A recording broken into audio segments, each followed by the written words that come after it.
Hey, Terry, I want to address the question that you asked, I guess to elaborate more on whether or not Jesus and Buddha existed, because I said they did not exist.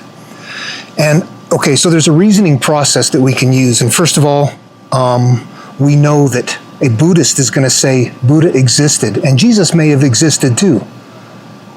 And a Christian may think that they both existed. But if they were to argue about who was right or who was really true or not, a Christian would say, Jesus obviously is the true person and Buddha not.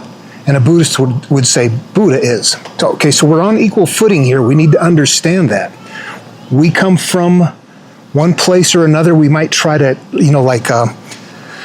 favor one religion over another when we can't. We have to just step so far away that we're not even looking at the religions. We're looking at something different in the religions, a psychological process. Okay, so when you talk about Jesus and the story of him, obviously there's repeats going on in his material from the Buddha. The story there about how the Buddha fasted and meditated under the Bodhi tree till ready to go, was then tempted by Mara and resisted the temptation, gathered his monks and started to teach and lived off of the kindness of other people that he taught to. They housed him and fed him. There's a story that goes on there. It continues on and gets bigger, but that's an easy to see block right there, because 500 years later we have Jesus going into the wilderness for 40 days, and he is fasting and praying instead of fasting and meditating. And then he's tempted by Satan instead of Buddha tempted by Mara. They both resisted the temptation though. And then Jesus goes off and gathers his disciples and goes off to teach. So they're following a template pattern right there. Jesus is 500 years after the Buddha. So the likelihood of Jesus accidentally just living the same life as the Buddha or having the same sequence, when you look at things, you realize there's something bigger going on. And if the story of the Buddha is 500 years before the story of Jesus, and the story of Jesus is being put on that template, throw Jesus out. Jesus is fake. Is Buddha fake or not? Buddha was the first one with that story. Going into a place, minimizing your consumption until purity, avoiding the temptation. Well, maybe 1,500, 1,000, 1,500, 2,000 years before the Buddha, we have the story of Moses. And Moses crosses a threshold, the Red Sea, and they go into the desert, which is the same place as Jesus going into the wilderness. They went into the desert, and they minimized their consumption. They stayed there, they prayed. 40 is the number. 40 is a number of purity. That's something that I'll get into with the numbering system that we have to look at. But if you analyze that and realize, okay, that is crossing a threshold and going into belly of the whale, that would be the template that Joseph Campbell had. I'll get to that, but we have a repeating of that from much earlier. And I know that Exodus is a monomyth and that it's not real, and that the Buddhist story is following similar patterns, except in a different genre of teaching. So that makes the Buddha fake. It makes everybody fake. It makes them all the same thing because there's one template. When you see that one template, you'll know it. But reasoning it through that way, if you know enough about what each of their stories are, you see those parallels that are in place there. And you just keep going upstream. Who's first? Who's first? It goes all the way up.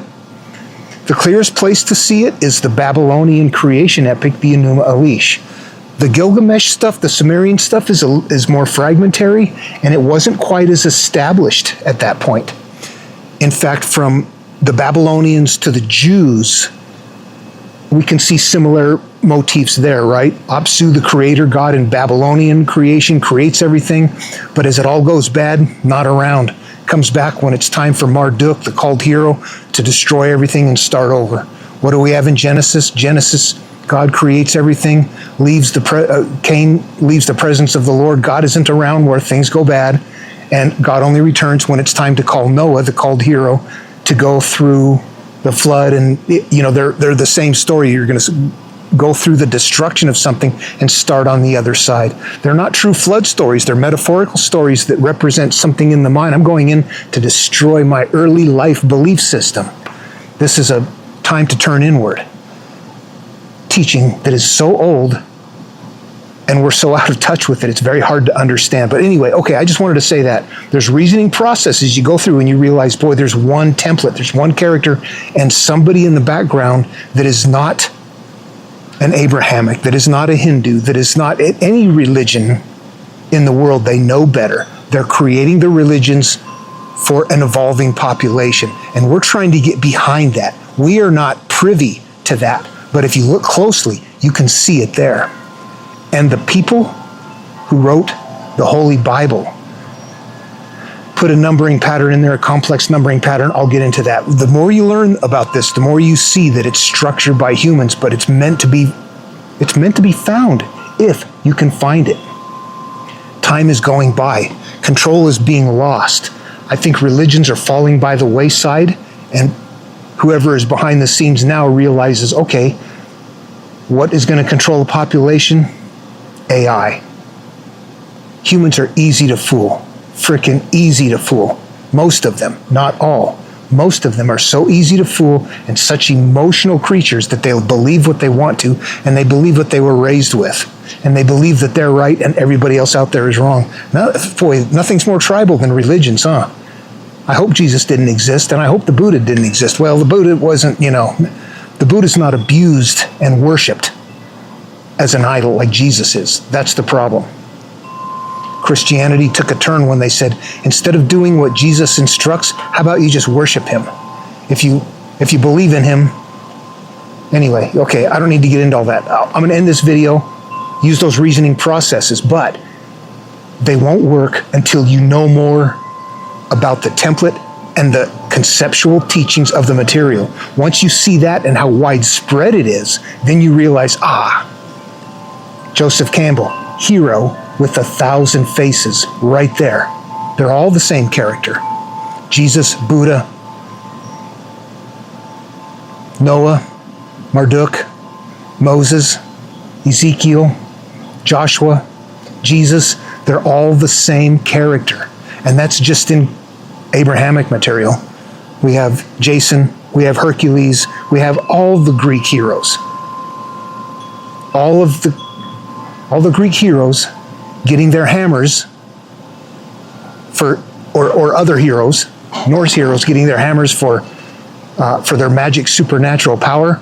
We don't do that in Abrahamic material, do we? Well, yeah, we do. We go to Mount Horeb where God calls us, and as you throw your staff down and pick it up, and now it's a magic power staff. Moses' staff is the same as Thor's hammer.